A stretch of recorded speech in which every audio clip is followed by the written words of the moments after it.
Est-ce qu'on pourrait faire un bilan, alors pas global, rapide, mais on va prendre point par point juste après.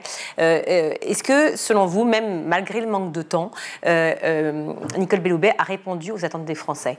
Yannick Trigance.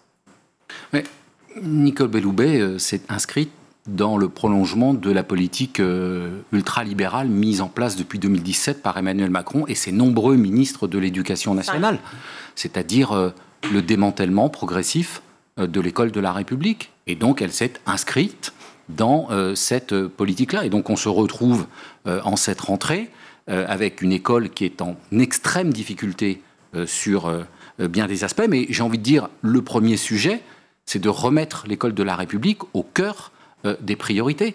Et ça n'est pas le cas.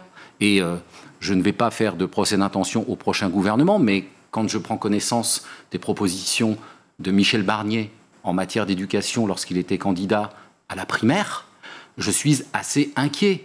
Il parlait de la fin du collège unique, de l'apprentissage, il parlait de la suppression des allocations familiales pour les parents en cas d'absence, il parlait également d'un récit national en termes de narration chronologique.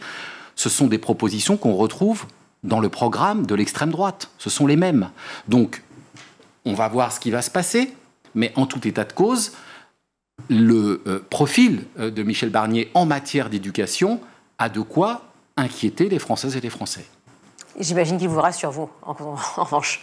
Je voudrais d'abord répondre à votre question, parce que la question, c'était celle du bilan de Nicole Belloubet, et puis derrière des 7 ans de politique qui ont été menés. Premièrement, le bilan, il n'est pas bon. Voilà. Quand on a une école qui est avant-dernière aujourd'hui des classements de l'OCDE, ça, c'était même avant elle. Clairement, ça se dégrade. Oui, c'est ça le pire. C'est ça, pour le coup, on ne peut pas lui imputer. Il y a un classement qui est relatif, mais à un moment donné, il y a des... Le classement PISA est sorti bien avant. Et on a les pires classements aujourd'hui de toute l'histoire de l'école républicaine. Donc le bilan n'est pas bon. On a eu une politique ensuite qui a été désordonnée. C'est-à-dire qu'il n'y a pas eu un mois sans une grande annonce qui déstructurait finalement l'organisation de l'école. Et quand vous entendez les équipes sur le terrain au moment de la rentrée vous dire « Ouf !»